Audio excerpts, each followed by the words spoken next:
A raíz de eso, los judíos fueron castigados.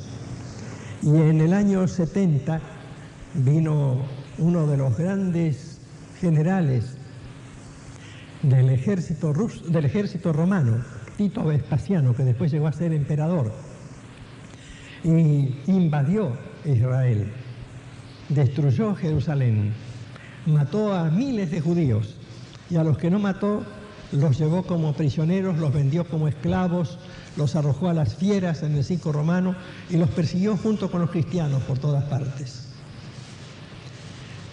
Por un tiempo se creyó que el pueblo judío iba a ser totalmente exterminado. No fue exterminado, siguió. Es como esas cosas que no se pueden destruir.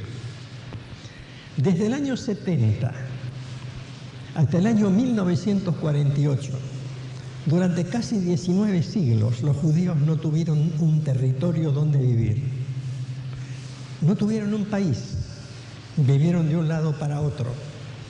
Porque Dios les había dicho que los iba a castigar por haber rechazado a Jesús. Luego también dijo Dios que un día los judíos iban a volver a donde están ahora, en Palestina. Y les aclaró que el día que volvieran iban a tener grandes dificultades e iban a ser invadidos por una nación ubicada al norte de Europa, que ocuparía su territorio declarándoles la guerra, cosa que todavía no ha ocurrido. Entonces, dice la Biblia en el libro de Ezequiel, capítulo 38, vino a mí palabra de Dios diciendo: Hijo de hombre, pon tu rostro contra Gog, en tierra de Magog, príncipe soberano de Mesec y Tubal. Estos son los nombres antiguos de Mesec, la tribu de los mesquevos, los fundadores de Moscú. Tubal, la ciudad de Tobolsk. Y profetiza contra él. Y así ha dicho Jehová el Señor: he aquí yo estoy contra ti, oh Gog, príncipe soberano. Príncipe soberano en hebreo es príncipe Rosh, príncipe ruso. Pero en aquella época no existía Rusia. Este libro fue escrito 600 años antes de Jesucristo. Ni existía Moscú, ni Tobolsk, ni nada. Eso existió después. Príncipe soberano de Mesec y Tubal, de Moscú y Tobolsk. Entonces le anuncia lo siguiente a partir del versículo 8. De aquí a muchos días serás visitado. Al cabo de los años, es decir, al final del mundo, vendrás a la tierra salvada de la espada, la Israel de hoy, recogida de muchos pueblos, como es Israel hoy. Es un país formado por inmigrantes judíos y no judíos procedentes de muchas naciones del mundo. Vendrás a los montes de Israel, que siempre fueron una desolación, mas fue sacada de las naciones, y todos ellos morarán confiadamente. Subirás tú y vendrás como tempestad, como nublado para cubrir la tierra, serás tú y todas tus tropas y muchos pueblos contigo. Sigue diciendo la Biblia, así ha dicho Dios el Señor.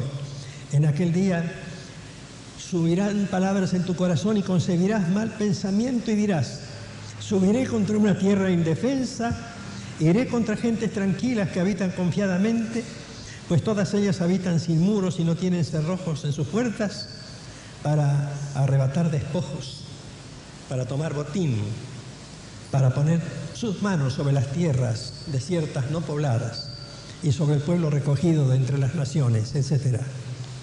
Esta profecía tiene un código. Dice: esto va a ocurrir al fin del tiempo. Señores, esto se está cumpliendo ahora. Esto fue escrito 600 años antes de Cristo.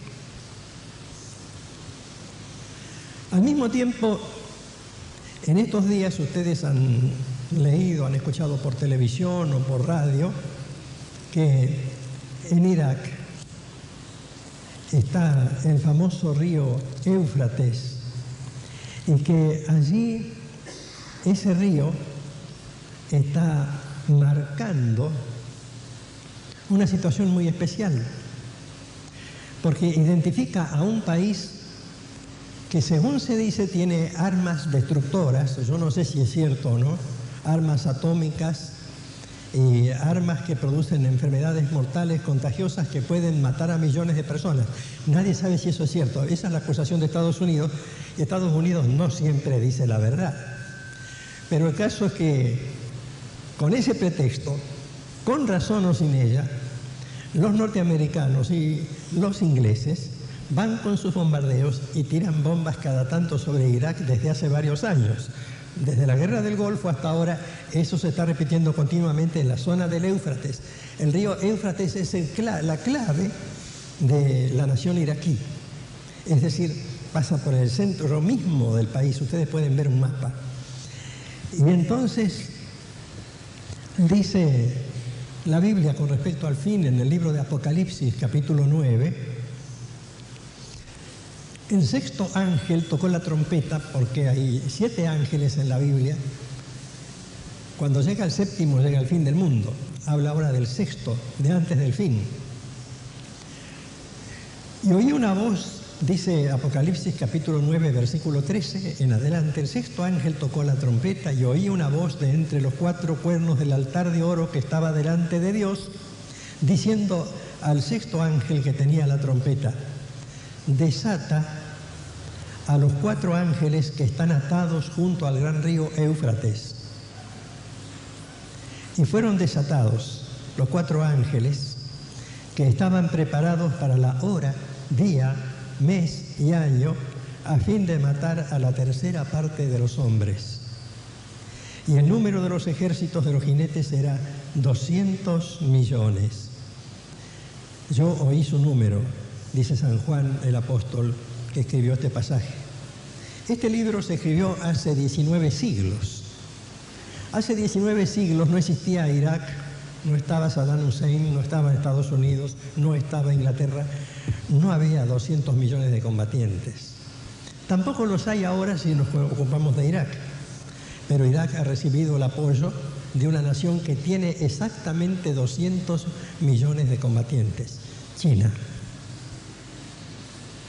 Exactamente ahora, exactamente en el mismo momento en que se está cumpliendo la otra señal de la hostilidad de Rusia contra Israel, Irak logra el apoyo de una nación con 200 millones de soldados que en aquella época no existía, no podía existir, no tenía ni siquiera la posibilidad especulativa, porque el que escribió, el apóstol Juan, no conocía tanto de la geografía del mundo antiguo como para saber que existía una nación llamada China, y menos que esa nación iba a tener el poderío militar que aquí se describe como aliada de la nación del río Éufrates, que en aquella época como ente político, económico, no tenía mayor importancia, porque en aquella época no se había descubierto la importancia del petróleo.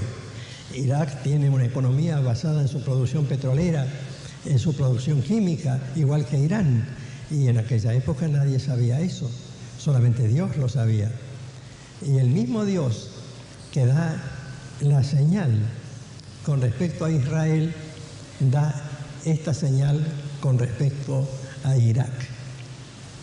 Ahora, nosotros vamos a ir viendo, hoy no tenemos mucho tiempo, a lo largo de algunos domingos, cómo estas señales, estas tremendas señales, se van sumando para advertirnos una cosa que dice San Pablo en la Biblia. Si ustedes me permiten leer en la primera epístola de San Pablo a los tesalonicenses, dice en el capítulo 5, desde el versículo 2, estas son palabras de San Pablo, escritas también hace 19 siglos. Porque vosotros sabéis perfectamente que el día del Señor vendrá así como ladrón en la noche, y cuando digan paz y seguridad, entonces vendrá sobre ellos destrucción repentina como los dolores a la mujer encinta, y no escaparán. Mas vosotros, hermanos, no estáis en tinieblas para que aquel día os sorprenda como ladrón. Dice San Pablo, va a venir el fin del mundo, a la gente le va a tomar de sorpresa, pero a ustedes no, si ustedes prestan atención a las señales. Les cuento una última señal de la que después vamos a hablar otra vez el domingo que viene. ¿Oyeron ustedes hablar del euro? ¿Saben qué es el euro? La moneda única del mercado común europeo. En la Biblia, en el libro del profeta Daniel, se explica que en los últimos tiempos y también en el libro de Apocalipsis habrá una alianza que finalmente tendrá 10 naciones, que evolucionará hasta tener 10 naciones. Actualmente tiene 11. Una tiene que quedar afuera. Ya decidió estar afuera del euro Inglaterra. Pero el euro provoca una unidad económica. Esto lo vamos a ver el domingo que viene con más detalle, exactamente dentro de la jurisdicción antigua del Imperio Romano. El Imperio Romano existió hace 19 siglos.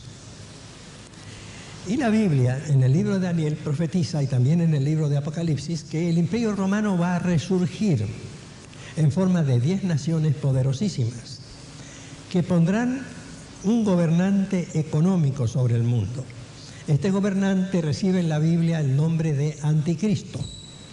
Es un nombre que a veces tiene un sinónimo bastante desagradable. La Biblia lo llama lisa y llanamente la bestia. Y entonces dice la Biblia que llega un momento en que el poder económico de la bestia actúa de tal manera, dice el libro de Apocalipsis, capítulo 13, versículos 16 y 17, de tal manera que en esta visión que tiene el apóstol San Juan de lo que va a ocurrir, habla como si ya hubiera ocurrido. Y dice, hacía que a todos los seres humanos, versículos 16 en adelante del capítulo 13 de Apocalipsis, pequeños y grandes, ricos y pobres, libres y esclavos, se les pusiese una marca en la mano derecha o en la frente, y que ninguno pudiese comprar ni vender, sino el que tuviese la marca o el nombre de la bestia o el número de su nombre. Es decir, una dictadura económica universal. Ya más o menos estamos familiarizados. Nosotros sabemos que Menem puede decir cualquier cosa, pero el Fondo Monetario Internacional le dice no, y si el Fondo Monetario Internacional pone el pulgar para abajo, todo lo que se prometió a los maestros o a los jubilados desaparece. Si el Fondo Monetario Internacional dice sí, pone el pulgar para arriba, se hace. Eso en cualquier país, está ocurriendo en cualquier país. Pero el Fondo Monetario Internacional a su vez está influido y conducido progresivamente por la unidad europea, por el mercado común europeo. Y va fijando las normas. Las normas son esas. Yo cuando voy a cobrar mi jubilación, muchos ya saben que soy jubilado, tengo ahora una tarjetita plástica. No sé si hay jubilados acá, ¿no? Una tarjetita plástica nueva. Si yo no tengo esa tarjeta, no cobro. Tengo que tenerla. Si la perdí en la esquina, si me la robaron, tengo que conseguir otra. Pero eso, dentro de un tiempo, va a ser para todo ser humano. Y eso empieza con el euro. ¿No les llama la atención que estas cosas se estén cumpliendo todas simultáneamente? Que simultáneamente empiece el control de la vida financiera personal, que simultáneamente comience a formarse el centro de la guerra del futuro en Irak, que simultáneamente empiece a formarse una enemistad entre Rusia e Israel con la posibilidad de una invasión, y que todo esto coincida al pie de la letra con lo que dice la Biblia. Y que la Biblia dice que cuando estas cosas empiecen a ocurrir, lo dijo Jesucristo en su famoso sermón profético, dice, cuando estas cosas empiecen a ocurrir, levanten sus cabezas porque vuestra redención está cerca. Esto va a ocurrir. No importa que uno no crea. En realidad, Dios se preocupa por nosotros, pero no le vamos a cambiar los planes con nuestra opinión. Nosotros vivimos en un planetita chiquito, en torno a un sol que es una estrella de segunda categoría, en una rama apartada de la Vía Láctea, en una galaxia de las tantas que hay. Así que lo que diga yo, lo que diga cualquiera que tendría que hacer Dios no va a influir en el plan de Dios. Dios dejó dicho en su palabra, esto va a ocurrir en tal momento y todo simultáneamente, y lo vamos a ver en los domingos. ¿Va a ocurrir así, creámoslo o no? Yo he dicho muchas veces en el Centro Cultural Cristiano, que ustedes no van, excepto 4 o 5, que Dios siempre cumple lo que dice. Cuando Dios le dijo a Israel, ustedes van a tener que andar por todo el mundo y no van a encontrar tierra, y un día lo van a encontrar, entonces tuvieron que esperar. En 1948 apareció Israel.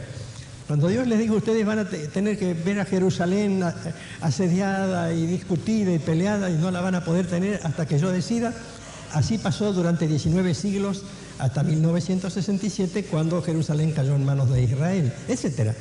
Dios siempre cumple. Lo que pasa, lo que interesa es que la Biblia dice que Cristo va a venir a buscar a su pueblo, va a venir a buscar a los que creen en Él, a los que son de Él, creamos o no creamos. Algunos creen en platos voladores, ¿no? Ni invasores extraterrestres, ven las películas, el Día de la Independencia, lo que sea. Pero lo que dice la Biblia es que va a venir Cristo a buscar a su gente, a los que le han obedecido, a los que le han creído, y va a castigar al resto de este mundo con una tribulación, dice la Biblia, y de eso vamos a hablar estos domingos, terrible y tremenda, de la que no podrán salvarse excepto aquellos que sean llevados por Jesús. Por eso, para terminar por esta noche, les comento 2 palabritas de algo que dijo San Pablo, también hace 19 siglos. Dice San Pablo en el capítulo 4 de su primera carta a los tesalonicenses, versículos 15, 16 y 17, os decimos esto, dice San Pablo, en palabra del Señor, que nosotros que vivimos, que hayamos quedado hasta la venida del Señor, no precederemos a los que durmieron, es decir, no tendremos una preferencia especial con respecto a los que hayan fallecido, porque el Señor mismo, escuchen bien, el Señor aquí se refiere a Jesucristo, es doctrina cristiana de todas las iglesias. El Señor mismo, con voz de mando, con voz de arcángel y con trompeta de Dios, descenderá del cielo, y los muertos en Cristo resucitarán primero. Y luego nosotros, porque nosotros creemos en la resurrección de los muertos como enseña el credo católico y el credo evangélico y el credo ortodoxo. Los que vivimos, los que hayamos quedado, dice San Pablo, seremos arrebatados juntamente con ellos, es decir, seremos llevados del planeta Tierra. Entonces dicen, esto no puede ser. Sí puede ser, ¿por qué no? Cuando el ángel Gabriel vio a la Virgen María, le dijo, ninguna cosa es imposible para Dios. Nosotros los que vivimos, los que hayamos quedado, seremos arrebatados juntamente con ellos, con los que ya murieron, en las nubes para recibir al Señor en el aire, en el espacio. Porque el que viene, Jesucristo, no es un simple santo que colgamos en la pared, es el Rey del universo, es el jefe del universo, es el gran jefe de todo lo que nosotros vemos y de lo que no sabemos. Cuando nos ponemos a mirar las estrellas, ni siquiera sabemos que esas que vemos son parte nada más de la pequeña galaxia en la que estamos nosotros incluidos, de un pedacito, de un barrio de la galaxia, y que cuando los telescopios como el Hubble y otros que están enviando al espacio descubren que el universo tiene millones y millones de galaxias como esta, con millones y millones de estrellas, pensamos, hay un gran jefe, se llama Jesucristo. Él es el creador del universo, dice la epístola a los Colosenses. San Juan dice en su Evangelio, en el primer capítulo, todo fue hecho por Él, y sin Él nada de lo que es hecho fue hecho. Él es el dueño. Y todo depende de nuestra fe. Un día, en un pequeño pesebre de Belén, nació un bebé. Durante siglos y siglos había personas que creían que un día iba a nacer en la tierra el Hijo de Dios y que iba a nacer de una virgen.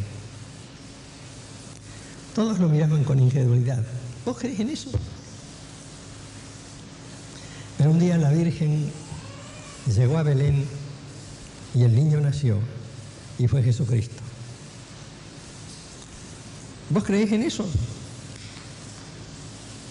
¿Vos creés que Cristo viene otra vez? Yo creo que sí. Y que si no te rendís a Él, y no lo obedeces, y no vivís como Él manda, y no le pedís que limpie tus pecados, y no les pedís que te gobierne, no tenés esperanza. Cristo es la única esperanza. Y el domingo que viene vamos a seguir viendo estas señales que se están cumpliendo de verdad, que podemos leerlas en los diarios, verlas en la televisión, escucharlas en la radio y darnos cuenta de la urgencia. Yo tengo familiares y estoy preocupado por mis familiares que no aceptaron a Cristo. Tengo amigos y estoy preocupado por mis amigos que no aceptaron a Cristo. Tengo vecinos y estoy preocupado por mis vecinos, porque no quisiera que ellos quedaran para la ira de Dios, para el castigo de Dios, sino que sean redimidos en esta vida y en la venidera.